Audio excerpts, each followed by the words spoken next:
We still are falling short of coming before God and talking to God and playing at concealing, playing at pretending, playing at, hey, I'm going to say this behind your back. No one will know. And you say, but it's just small gossip. It's a little white lie. It's a slight embellishment. But if you are a child of God, make no mistake about it. And I'm telling you, because when you see a pattern repeated over and over again, it's like, this is God's way. He does not let you get away with it.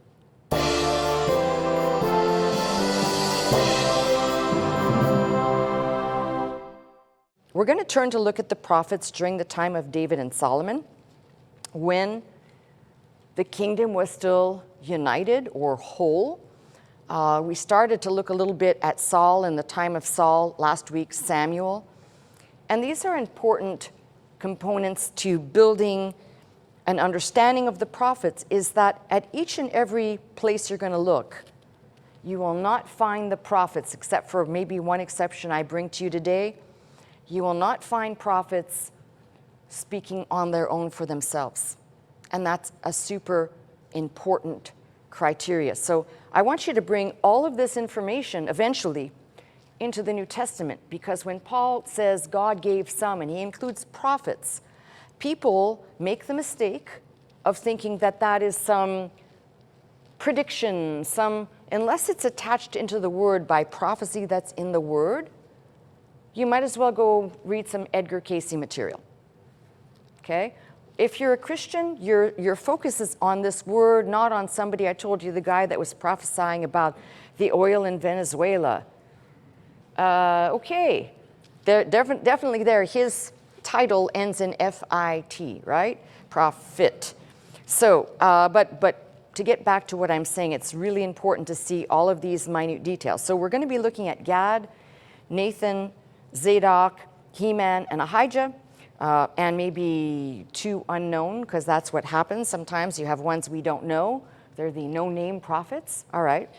So as I said in the last message, we saw Saul, who was rejected twice. And the interesting thing, and I just want to put this as a little footnote. He was rejected, and if you think about it, it was, when the people said, give us a king, they wanted a king like the heathen people had.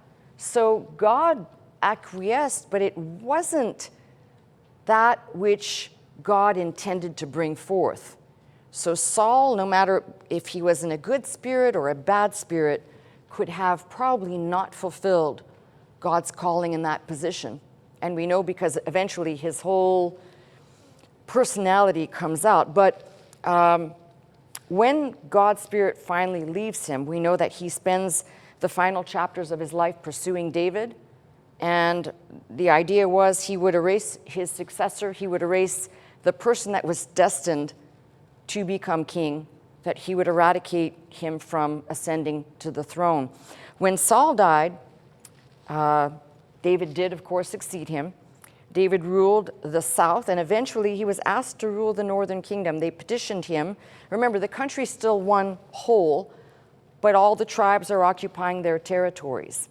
And some of these, of course, were, as we saw in the book of Judges, kind of self-governed, but not really. So they asked him to govern the north part. So he becomes king of what was not yet a divided kingdom, all right? And the two prophets at David's epicenter are Gad and Nathan.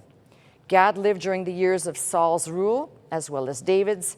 So the first encounter we have between David and Gad is when David is fleeing Saul. Gad is called a seer, so we can deduce he received revelations, and this is important. Remember, I told you, some received visions while they were asleep, while they were awake, and would then communicate. These were not visions of, I perceive that you're wearing a red hat and blue shoes. No. Revelations of what God basically was, because God knows the heart, was basically telling the prophet on the part, go and address this person, except we read it as, thus saith the Lord, spoke and said, thus saith the Lord, or the individual saying, thus saith the Lord. They are not coming with a private message. I can't enforce that enough. So the revelations were for king and country, and Gad's instructions were for David to not abide in the hold, but rather to go into the land of Judah. That is 1 Samuel 22. David did obey these instructions. There's some subtleties here I want you to take note of. David, although he sinned egregiously and multiple times over, he is referred to as a man after God's own heart. Why? Because even though he committed these sins, at the end of the day, he could, or at some point when it was pointed out to him, he could go before the Lord and recognize the injury that he had caused, both before God, to God, and basically to himself and whoever else was offended in what he did. So David obeys these instructions. And why I say this is remarkable is because I think that after being pursued long enough by Saul, you'd think that he would maybe question and ask, but I believe that deep calleth unto deep. I believe that he knew that Gad was sent from God. So he obeys him.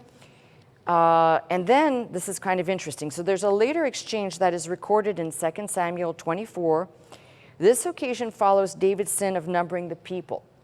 And why I find this remarkable is because even though David, his most faithful servant, did not want to carry out, David and his servant carried out a census to number the people, even though God forbade it. They did it anyway.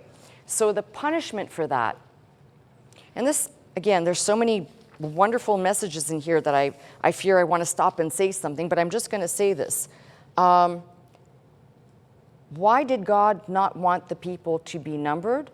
It was God's prerogative. It's like saying, we're going to do this for God. We're going to do something that God doesn't want. That is called presumption. And by the way, this ministry, we used to have blue signs in the hallway for the definition of presumption. This is at the core of it. So when you think about this, it's really important because God said, don't do it, and they did it anyway. And this is where I want you to really pay attention. There are 3 choices given to David. One is 7 years famine in the land. Now, David was smart enough to know that 7 years famine would be a death sentence upon all the people, all of them. This is the heart of a man who obviously loved God, made some mistakes, but also loved the people. So the second one was 3 months of flight, and the last one was 3 days of pestilence that would bring death upon the people. So David chose number 3. And I think if you think about it, probably the third one was the least for, we'll call it collateral damage. 70,000 people died. It's a lot. But he basically spared the rest of the people. You might say, yeah, it's not great, but he chose the lesser of them all in terms of what would befall the people. And that's just another footnote I want to put there. We can't always be protecting. You know, I try through the Word of God, through some things that I warn. I try, but there's a lot of people, as I just mentioned, that don't want to listen. And then they'll get caught up in something. They'll either fall away, fall down, and they get mad at me. Don't get mad at the messenger if the message is coming from God's Word. That's an issue you have with God, not with the messenger. I can't repeat that enough. Okay, so Gad delivered these choices on God's behalf, so it's important to see that every impasse, there was to be a real hardcore lesson learned. And this is what I believe is lacking. God doesn't function in the same ways. When I say that, there are no communications with ultimatums given. We have that in the book of Revelation to understand. And the question of when the Son of Man comes, will he find faith on the earth? There are things like that, but there are lessons to be gleaned from this in our modern day. And of course, our minds go, oh, that's from the past. But here are the lessons. When God says no, specifically in his word, take that as a no. That's a pretty easy one, right? So even this, and I'm going to touch on something very delicate. There are many things that God looks on as disdainful or sinful that he calls out. That should give us reason to pay attention to what he's saying and not say, well, but I'm only a little bit guilty. It doesn't work like that. And that's why having the relationship, being in the Word, does not make you perfect. It does not set you up for perfection and you'll never mess up again and I haven't sinned since I met the Lord and all that garbage. It sets you up to be a realist that life is tough. You are going to fall down many times on this journey. And the only way of escape, as Paul puts it, is turning to Him, because He provides those lifelines for human understanding when the human is leaning to and looking to the flesh versus the Spirit. So in the flesh, you're going to do according to your will, according to what you want. And in the Spirit, you will at least, I'm not going to say this to say, well, go in the Spirit and you shall not fall away. No, it's possible. There's an internal battle going on inside each and every one of us daily, flesh and spirit. So this is why when Paul wrote, he said, to whom ye yield yourselves. And as soon as that stops being words on paper and lives in your heart, who are you yielding to? Well, I yield to God all the time. Okay. So you think, what does that look like for you? And I'm not talking about perfection again. Because too many of us know the Word of God and still continue to do otherwise. So I just want to say, don't be a hypocrite.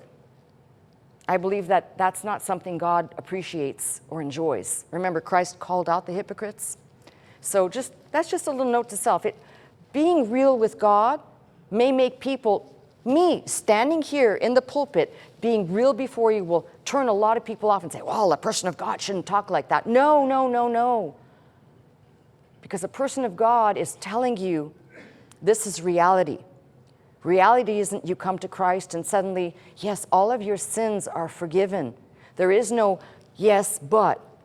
There's just the pathway that's long and hard and all of the buffetings along the way. And whether that is the sickness or the sickness of the soul, the sickness of the body, the temptations, whatever that is. So, I can't stand here and say, oh, it's going to be great and it's going to be it's not, it's a struggle.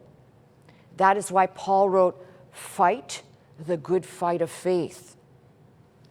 So I just leave that there for too many people that want Christianity to be this, everything's joyous all the time. Yes, you can have joy while you're suffering, but it's not the joy of going, gosh, this feels good. It's saying, I'm so glad you're with me in this, Lord. That's the joy of knowing you're not in it alone.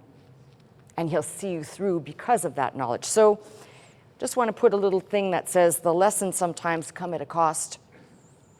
But take them even if the cost is high. Take the lessons, for they are for your good, not anything else. Gad is called the king's seer, roeh, that Hebrew word. And in that same verse, which is 2 Chronicles 29:25, another prophet by the name of Nathan is introduced, and he is Navi. So if you remember those two Hebrew words, the Nabi fits more in line with the one who maybe is not necessarily receiving dreams and visions, but may, I would say, by the Spirit of God, be speaking and uttering, versus the Jose, which is getting visions and dreams and therefore, we'll say, translating or interpreting them to the individual or individuals to whom they are directed. So there's a subtle difference, and I think there may be some crossing over in some of these characters, so we'll have to look out for that. If you can read Hebrew, it's super cool to look these passages up to see the difference and you might see how they may function even according to their grammar, which is a little bit mind-blowing. I don't want to go there right now, so just bear with me, all right? I know I can take a million little side roads. So in that verse, though, we read that Nathan is Navi, prophet. So I started earlier, if you remember, by saying that God had instructed David to go to Judah. Don't stay in the hold, go to Judah. And at that point, David had 400 men with him, which could have intimidated anybody. I imagine the band that traveled with him. So here, Gad helps David to organize some of these people. And it's interesting because some of these people are Levites. And if you know what that means, it means they were part of a priestly line. And you'd never imagine a priestly line, because we have images of things, you wouldn't imagine those same people to be fighters and mighty men of strength, right? Just, I don't know, the two don't necessarily go together, but they were. So it's kind of interesting. So What I want to point out here is that when you're going through these passages, we'll read more, but you're going to find that there is more written about Nathan and Nathan's messages than there is about God. That doesn't make them better or worse, but just kind of a little note, and you'll see they both possessed literary skills. And I'm not saying that they were skillful themselves. God could have given them that by his Spirit, but they both possessed literary skills because they both wrote. One is attributed to writing portions of Chronicles. They're basically both recording history in different ways. So, and then there are Psalms attributed to these as well. So just a little note there, these weren't ignorant people just spouting off stuff. They had a brain. So if you recall, David had brought the Ark of the Covenant to Jerusalem and desired to build a fitting house for it. God revealed to Nathan. Now, I want you to kind of see where I'm going with this. It wasn't Nathan that said, gosh, David, you're a jerk, or you spilled too much blood, or you're this, or you're that. It was God that decided, no, David, you won't build this house. And the message was delivered by Nathan. And you might say, but I know all this, but I'm trying to point something out to you. The grace of God, and also the wisdom of God. So I love the fact that he sends Nathan and gives him a really wonderful message. He says that he would give him a continuing house on the throne, which again, you cannot interpret that any other way, because we know that David's son Solomon will reign after him, but then the throne stops. So if you're only reading the New Testament with the lens of the New Testament, you'd stop right there, but a continuing throne brings us to Christ.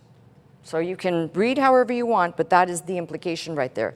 Solomon, David's son, would be the one to be able to build this house, to bring it to fruition, a permanent place for people to worship and the worship practices. So there's a takeaway right here, and I'm going to stop and do some of these. The takeaway here is sometimes the human heart desires to do things for God that God doesn't want. It's a really hard lesson for me, and I'm being blunt honest. There are some times I'm chasing after people, trying to help them, trying to get them to see their ways or whatever it is. And at some point I just say, you know what? I'm learning. I'm a slow learner. I need to leave that person alone. I need to leave them alone for them if they are going to come to their senses before God. Because all my chasing and all my what I want doesn't necessarily mean that's what God wants. You may say, well, doesn't God want to save every soul? No, not really. My Bible tells me that. He says, all souls are mine, but not all souls were created for honor. So important points like that, I think, are necessary because there are times when God may permit something we desire and surely grant it, and other times where he refuses. I've prayed many times for God, please do this or do that. And I keep going and going and going. You say, well, you haven't been praying at it long enough, right? A little do you know, right? But that's where it comes into having to lean on the Lord and understand that many times the things we want are actually not part of God's will for us. And he's not going to come out and tell you, hey, walk there, do that. We're told the steps of a good man are ordered by the Lord, but you must be listening. Listen, read, be connected or tethered for that to be an application. And then that still doesn't prevent you from going off track, because they go back to the flesh and the spirit wrestling against one another. So enough basics there to say there's a really good message. David may have had a good thing in his heart, but God said no. And we know the reason why. God said he spilled too much blood, but he still called a man after God's own heart. So let's just leave that there. The intent was good. The rest didn't happen. Now, the second most familiar encounter is with Nathan following David's sin in taking Bathsheba to himself. Now, most of my listening audience is familiar, but for those who are not, Bathsheba was married to a man named Uriah, one of David's soldiers in David's army. And of course, you know that David was on his rooftop in his palace and just happened to look down. He saw that hot-looking babe Bathsheba taking a bath and went, oh, I want her, right?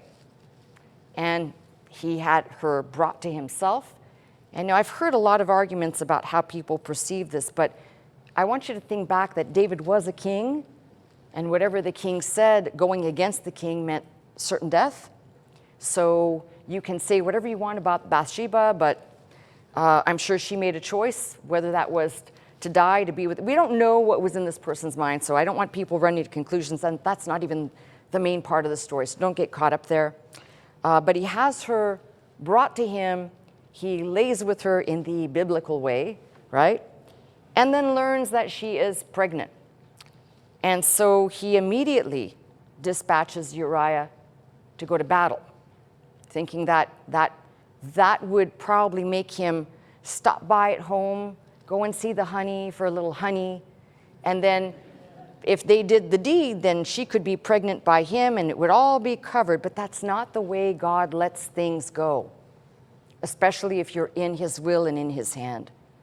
So here's another one of these, because sitting in front of me are a few people who perpetually seem to think that they can hoodwink God. And you know who you are. I don't have to point fingers. I'm not even looking in your direction. I'm going to look up, okay? They think that they can get away with it. You know, there's a program on TV that says, I almost got away with it. And it's the criminals talking about all that they did, but they still got caught. Before God, you are already busted. So why don't you start your day by saying, I'm busted already. Instead of keeping the lie going, it's much easier to press the restart button. It starts with you and God. And like I'm saying, there are too many in front of me that, I'm not saying too many, but we'll say a handful, who thrive on drama and try to, well, outsmart God. It's never going to work. And it reveals to me your lack of understanding God's omnipotence and his omniscience. Okay. At some point, I'm hoping that this will actually settle in for some of those and they'll go, yeah, I need to change my ways. Starting with, I'm going to start asking God to change my ways and help me to change my ways and deliver me from the sin that so quickly besets me. In this case, I'm talking about people just thinking, like David, they can cover it up. And like David, there was a punishment attached. So, as you know, Uriah spends the night not going into his honey for honey, but on the porch. So he never goes into her. David, finding out about that, he sends him to the front lines knowing he's going to get killed. And he does. So let's just keep covering this up more and more and more. Instead of, it would have been great if David would have repented before then, but he didn't. So he had an adulterous situation, impregnates Bathsheba, kills Uriah, thinks that it's all going to go away somehow magically now that Uriah is gone. All of his troubles are gone. Is there any application? I'm not saying that this, that in your life you've committed adultery or murdered people, but is there any correlation to this story that you can identify to at any point in your life where you thought, I'll just cover this up, no one will know? We all have that, right? And that's why it's important to talk to God and to come to God, because you can fool people around you, but you cannot fool or outrun God and his wisdom and what he sees. He sees it all. So what happens here is very interesting. After this event of Uriah being killed, Nathan is dispatched to bring a message to David. And this message is going to be one of punishment for his sin. Obviously, adultery, murder. There's probably a lot of other things involved and integrated in here, like lying or omissions before God. So out of this event, David's first child is born, conceived in the heat of passion, and we find out that this child will not survive. So go to 2 Samuel 12. We'll look at the passage that I want us to take note of real quick. So, familiar passage, but there are kind of depths of this I want you to see, and it's so important. If you've read this a million times, I want you to read it slightly different today, and I'll explain how in a minute. The Lord sent Nathan unto David, He came unto him and said unto him, therefore there were two men in one city, the one rich, the other poor. The rich man had exceeding many flocks and herds, but the poor man had nothing save one little ewe lamb, which he had bought and nourished up, and it grew up together with him and with his children. It did eat of its own meat morsel, and drank of his own cup, and lay in his own bosom, and was unto him as a daughter. And there came a traveler unto the rich man, and he spared to take of his own flock and of his own herd to dress for the wayfaring man that was come unto him, but took the poor man's lamb, dressed it for that man was to come in. David's anger was greatly kindled against the man, and he said to Nathan, as the Lord liveth, that man that hath done this thing shall surely die. Oh boy. And he shall restore the lamb fourfold, because he did this thing and because he had no pity. These are very famous words every Christian should know. Nathan says to David, thou art the man. It's you. The parable is about you. And your reaction to the sin in this parable is exactly the reaction of God towards you, except in this case, he goes on to say, I anointed thee king over Israel. I delivered thee out of the hand of Saul. Look what, just like the children of Israel being delivered out of the hand of the Egyptians, out of the house of bondage, wandering the wilderness, finally delivered into the promised land. Again, another recap here. I delivered thee, I anointed you, I delivered you, I gave thee thy master's house, thy master's wives into thy bosom. I gave thee the house of Israel and the house of Judah. Was that not enough for you? And if that had been too little, I would have more have given unto thee such and such things. Wherefore thou hast despised the commandment of the Lord to do evil in his sight. Of the Lord to do evil, thou hast killed Uriah the Hittite with the sword, and hast taken his wife to be thy wife, and hast slain him with the sword of the children of Ammon. Now therefore the sword shall never depart from thine house. And I want you to take note of that, because that's something prophetic that needs to be understood in a long lens from this point. The sword shall never depart from thine house, because thou hast despised me, and hast taken the wife of Uriah the Hittite to be thy wife. So we know what happens eventually. The prophet basically says, you won't die, but the child that you conceived in that heat of the moment passion that was adulterous, lying, obviously resulting in murder, is going to die. And if you read down verse 15 forward, it talks about the child dying. The child, it says, was very sick, and ultimately the child dies. So a couple of things here to note. You go back and you read about something that's said in Deuteronomy and repeated several times over, and then ultimately unfolds for us that the test of a prophet is if his words come to pass. So here you just got to look at this and say, this was not the prophet spouting out a word, because if you go back, it says, the Lord sent Nathan unto David, gave him the message. He became the conduit to communicate. Very important to see that at the end of the day, most of these prophets are being moved like chess pieces in the hand of God to do his bidding. And you say, well, why? Because we already know, if you go back early enough, man had already become so evil that God was no longer relating like he did, for example, in the garden. That chain of fellowship, long gone. So the parable is spoken, and of course, as I said, the child dies. And the tragedy here, and I'm going to go back to this just for one more second, because I know that there are people who understand this. The tragedy here, I want you to make a modern day application. Maybe, as I said, no one has committed the degrees, and I believe all sin is sin. But what needs to be said is to the people who think somehow that God, if you are a child of God, you're playing a game if you don't think that God's not going to see through it. And that's why I said going to God daily is like emptying your soul before him. He already knows. He expects you to come to him and tell him.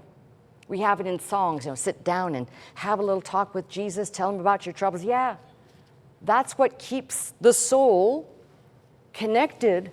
You don't think God doesn't know already? And let's just be honest. The best of us are still big bleep-ups. I include I'm at the front of the list. Now, there are people that somehow have an idea and they don't necessarily get it. God sees through it all, so don't even go there. All right, I think I've killed that one, yeah? All right, third event concerning Nathan as David's prophet was when David's fourth son, Adonijah, tried to usurp David's throne, just as Absalom, his third son, did. It's like it runs in the family, right? Sought to do it and, of course, failed. But Adonijah was aided by Joab, head of David's army, and another one by the name of Abiathar. And at this point, David had already named his son Solomon to succeed him.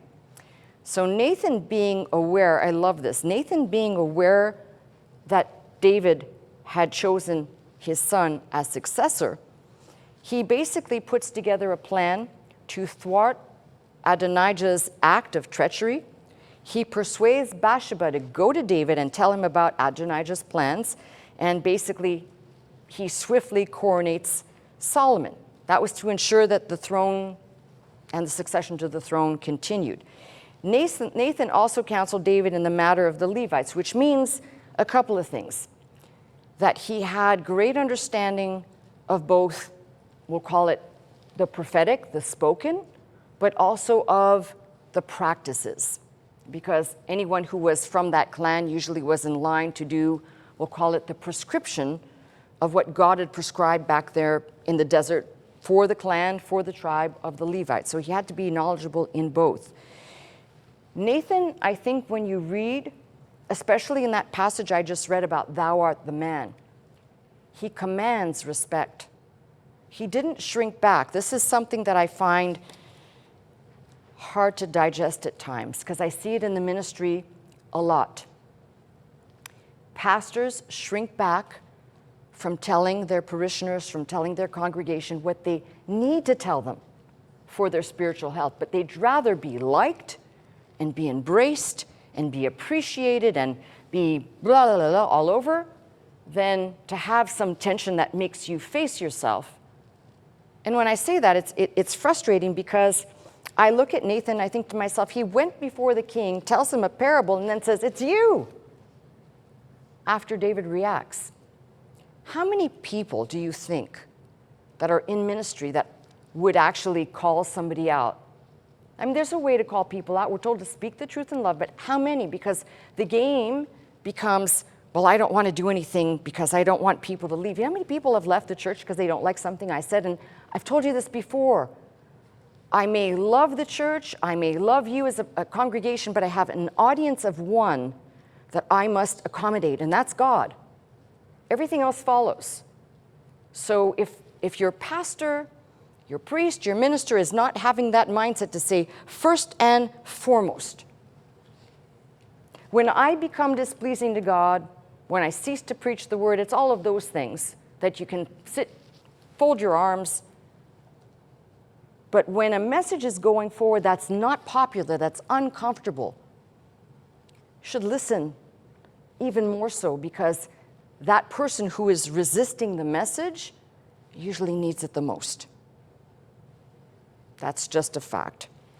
So we're seeing here Nathan and Gad are conduits for king, country, and the congregation. All right, so there are two qualities we keep seeing showing up over and over and over again in all the people we've looked at. Courage, and another one is loyalty, but I want to explain this a little bit. The loyalty is to God. And that's something we don't really talk about. We talk about loyalty to one another, to fellow man. Loyalty to God, fidelity to handle God's word without manipulating, without changing. So if God said, you go give this, modern day, go tell that person over there they're overweight. Oh, I don't want to insult anybody. I'm saying if God gave that message, then, there's ways to deliver the message. You can use all kinds of adjectives, I guess. But that's the message not to be veered from. And I know it's ludicrous to give it as an example like that, but I'm trying to make a point in your mind. So the courage side is not just being bold, but the courage to deliver bad news. And I know because I have people around me that I love, and they sometimes have to deliver bad news, and it's hard for them to say, I've got to tell you something, it's not good news, because they know how much stuff I deal with all the time. So it's like, oh, I don't want to be the person to bring one more thing, right? But that's part of, I'd say, the courage and the loyalty that's tied together. It says, no matter what, I have to tell you. And at the end of the day, I love and respect that person even more in the Lord for having the courage to do that. Because the ones that come to me with that, they're not trying to hurt me. They're not trying to bring me down. They're trying to protect me. So I'd also say it's all in the way the message is delivered. You know, some people will, like a bull in a china cabinet, pay no attention to the fact that damage is going to be done. How much damage do you want to incur by delivering the message, right? So courage to deliver bad news, judgment, which in this case was judgment that should have befell David but fell on his child. Can you imagine having to go to the king and say, your kid's going to die? That, trust me, maybe we're so desensitized because we don't understand the power of the king to be able to do that, and the respect that was then not even discussable. And then, as I said, loyalty ties into it because, as I said, they were loyal or faithful in carrying out the message that God either put in their mind or in their mouth or in their heart, however you want to phrase it, and not veering from it. So, for example, when David declared that Solomon, his son, was going to succeed him, think about this. Nathan had to deliver a couple of brutal messages to David, and learning about your own son. So David's going to learn that Adonijah is attempting a coup, for example. Do you really think that that's going to be well received? No one wants to hear. Let's go down to this as, I'm not a parent, but let's go down to no parent wants to hear their child is doing something against the parent's wishes, whatever that is. No one wants to, but now in such an egregious way, this would be news you'd say no, you'd reject it. The human mind would say, can't be. If you have kids, you know what I'm talking about. You'd say, no, that's not my child. That would never happen. David didn't react that way. That's what's interesting. So the prophet didn't shrink back from telling him the news that should have not really been well received. He just basically tells him the truth. And this is what I love. You can see something else about both Nathan and Gad. As I pointed out earlier, their literary skills, because you're going to find some, Gad, it said that he wrote some of the Acts of David, Nathan, both Acts of David and Solomon, which are nestled in the books kind of between Chronicles and Kings, and somewhere in between, obviously, both Samuels. So it's important to understand that we're not just talking about people who were obedient, who had the capacity through God to be eloquent and deliver, courageous, loyal, but also had the capacity, guided by God's hand, to chronicle all this. And then there'll be the person that says, but how do you know that they wrote it? I'm not going there, okay, I'm sorry. Don't have time for frustrating questions like that. I can answer them, but not here. So we're going to turn now to look at two other individuals real quickly, because they kind of are interesting in and of themselves. One is Zadok, and the other one is He-Man. I love He-Man's name, He-Man. All right. So Zadok was one of the high priests, and He-Man was a musician for the temple. Zadok is referred to as Roe, seer, and these events I'm about to describe take place before David fled Jerusalem, before Absalom's rebellion. Now, if I'm talking to you right now and you're hearing me and you don't know the sequence of all this, I'm speaking out of sequence. So you would do well to, if you're not familiar with the Bible, get an overview. So you can get an overview of David's life, a quick 5-minute read, and then go back in and read those chapters to better understand what I'm referencing if you don't know. Okay, so as David left the city, Zadok and the other priests are bearing the Ark of the Covenant. And David, seeing this, he urges Zadok to take the ark and return to the city. And then here's this statement. Then he said, art that not a seer? Return into the city in peace, and you and your sons with you, your son Ahimaaz and Jonathan, the son of Abiathar.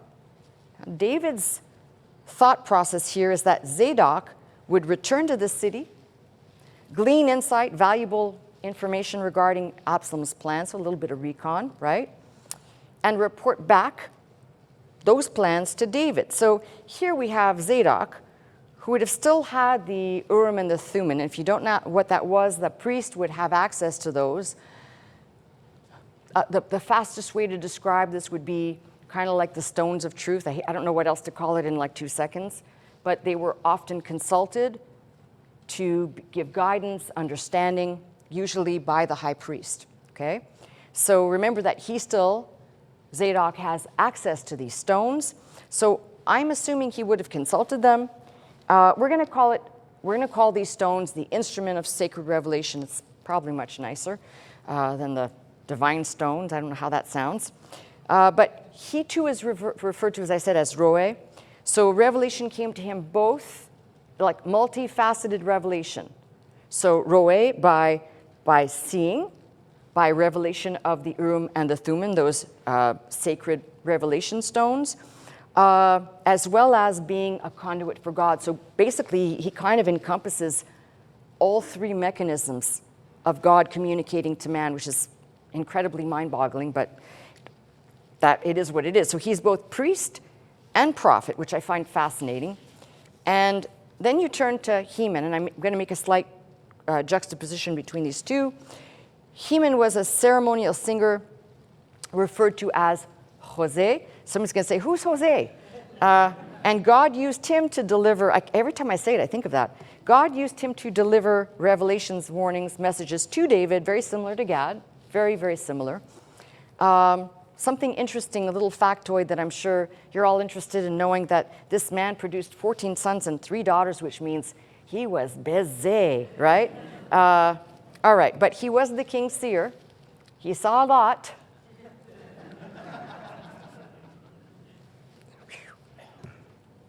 But he was a Levite. And this would, there's a statement in the passage that I looked into where it says that he would lift up the horn. And so we kind of have to do a little sidebar to say that would be to encourage David with strength, or exalt him or God in power. And this man, you can tell by a lot of the different places where you might briefly encounter him, like Psalm 88. He has just a way of communicating, again, not someone who's just babbling like a crazy babbler, but with insight, with profound insight into God's heart. So by this time, I'm hoping a pattern is crystallizing of what these people look like, how they function. None of them came bearing their own message. None of them said, I received a word from the Lord, but really they didn't. No, there are people like that we're going to encounter. I think we have time to do it.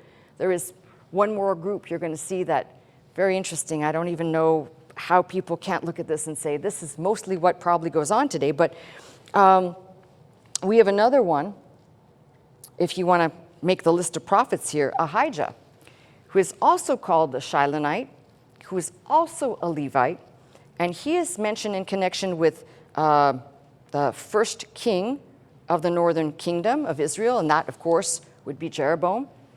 So he's one of those that I'd say you got to just appreciate where he shows up.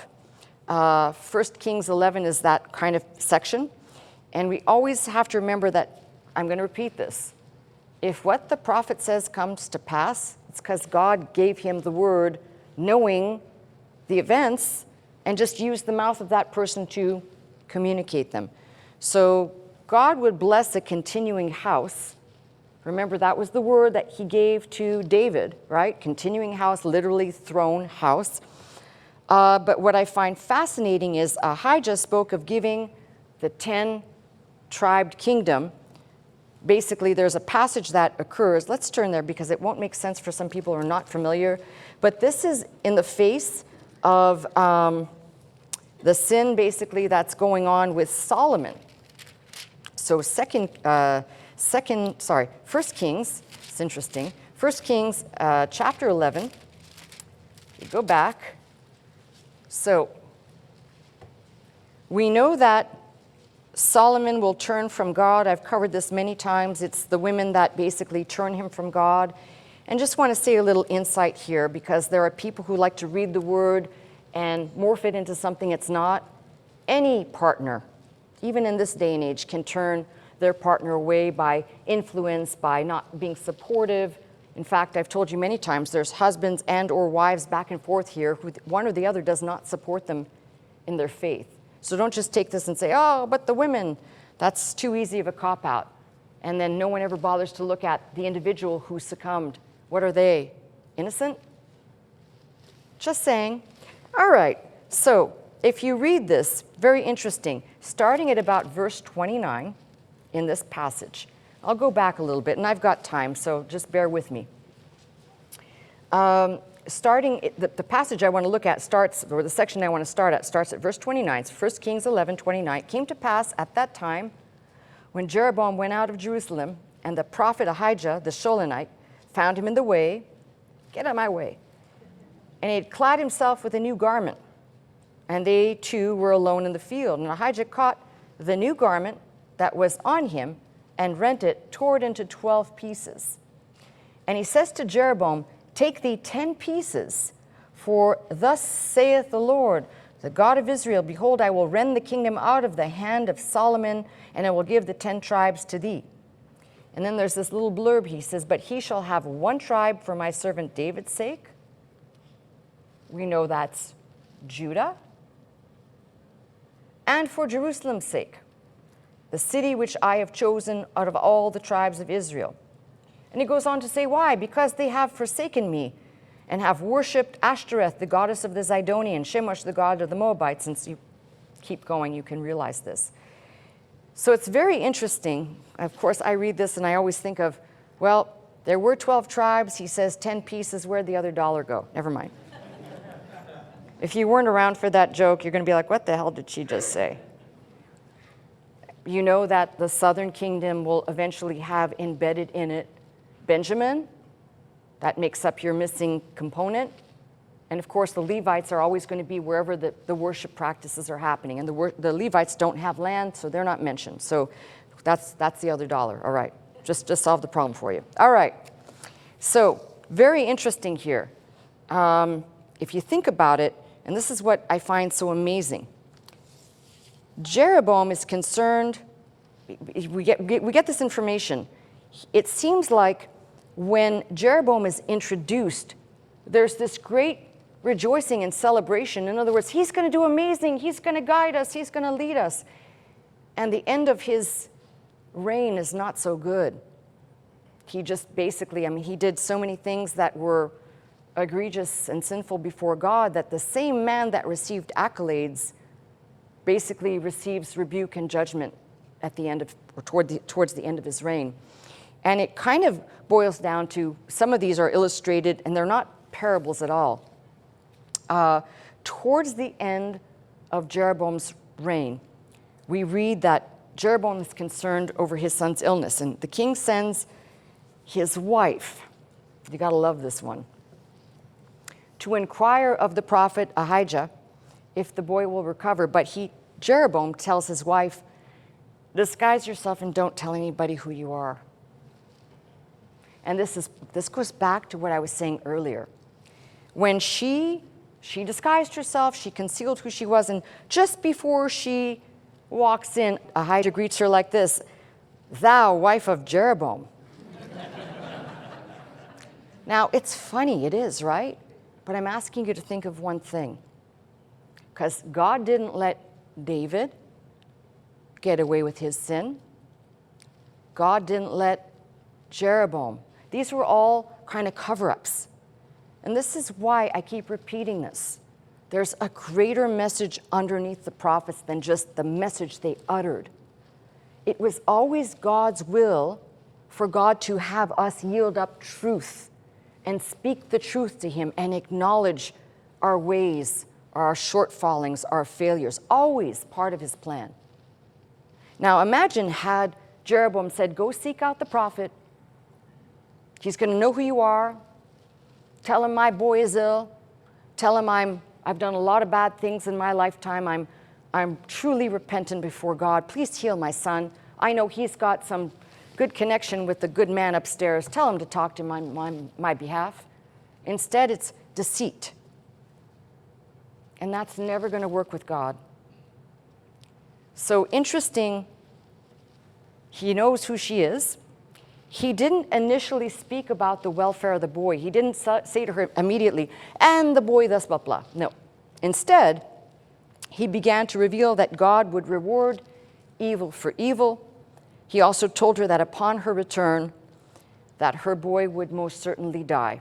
And we know if you read the passage, that's exactly what happened. Again, I hate to say in repetition, but whatever the prophet says, if it comes to pass, it's true. And this was not a personal interpretation. This was God leading the mouth of the man who declared it. So, very interesting when you start to kind of sift away what the prophets reveal. If we're reading them, not just in the historical sense, but if we're trying to take away, we still are falling short of coming before God and talking to God and playing at concealing, playing at pretending, playing at, hey, I'm going to say this behind your back. No one will know. And you say, but it's just small gossip. It's a little white lie. It's a slight embellishment. But if you are a child of God, make no mistake about it. And I'm telling you, because when you see a pattern repeated over and over again, it's like, this is God's way. He does not let you get away with it. I think about, it's very interesting, and I'm going to end this message in a very weird way, because I have more to say, but I can't get there. I don't have enough time. I want you to think about something in real life now. Before 1975, when Dr. Scott came here to just advise, the people that were here, they usurped the ministry of another. They lied, they concealed. And of course, you know the story. They go across town and they start with a stolen mailing list. They start another ministry, and they have a revisionist story of how it all started. And you might say, well, didn't it work out good? No, it didn't.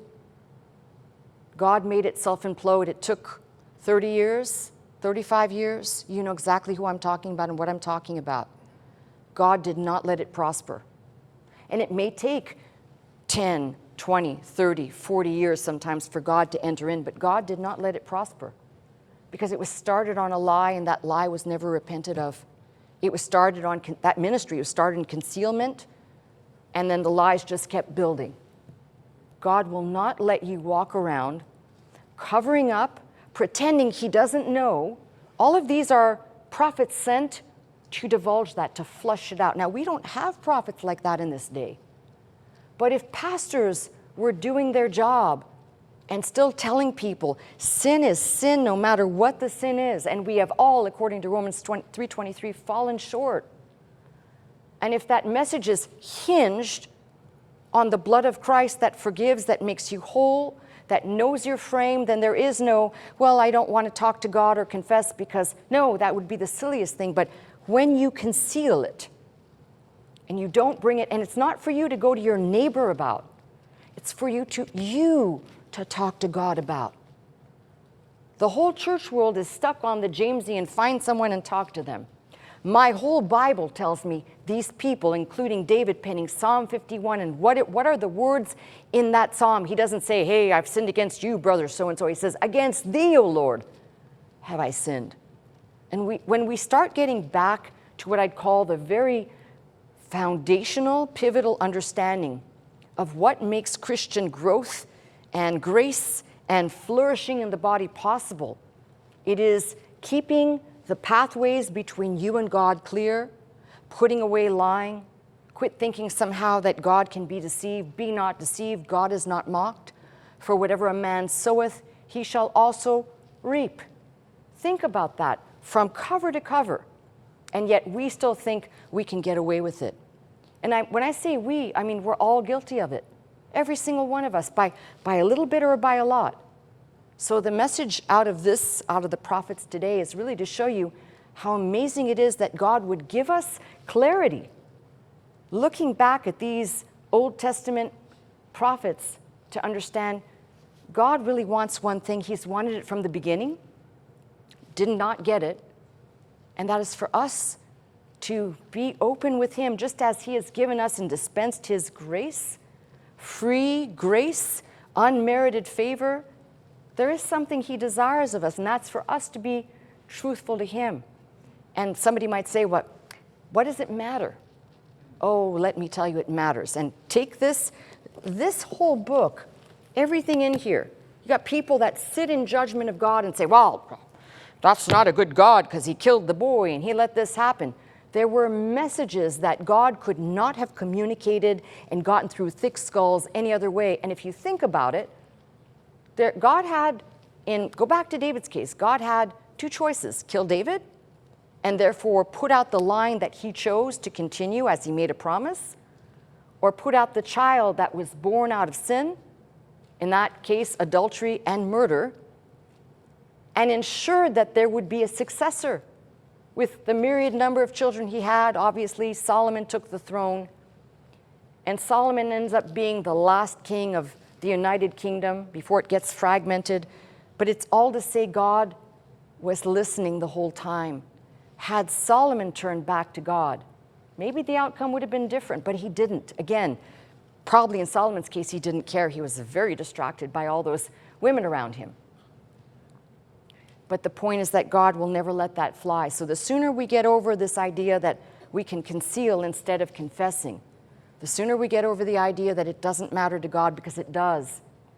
Because if this is boot camp for eternity, and you haven't learned the lessons down here and applied them, you are practicing in real life by implementing the things you learn from the Bible. And it's difficult, it's really hard. Sometimes the flesh is so strong, it does not want the truth to come out. Ego, all of the matters that you think, well, how will I be seen? But before God, He already knows. So how disturbing, or how foolish, or how delusional for the person that thinks, God knows, or God doesn't know, or I don't have to speak it forth. But what I want you to walk away with today is that luckily, and fortuitously, and blessedly, because of the blood of Christ, we go to Him, we talk to Him, we confess our sins. And those may look very far away from adultery and murder. They may manifest themselves in half-truths, omissions, lies we may even tell our friends, our family, partners, concealed in they'll never know. But here's the reality. To the child of God, you are never going to escape. It's like saying, bring it back here on earth. Father and daughter, or son and father, my parent will never know. That's underestimating your parent big time. How much more your Heavenly Father? We've got much more to do on this, but that's where I want to leave it today. That's my message. You've been watching me, Pastor Melissa Scott, live from Glendale, California at Faith Center. If you would like to attend the service with us Sunday morning at 11 a.m., simply call 1-800-338-3030 to receive your pass. If you'd like more teaching and you'd like to go straight to our website, the address is www.pastormelissascott.com.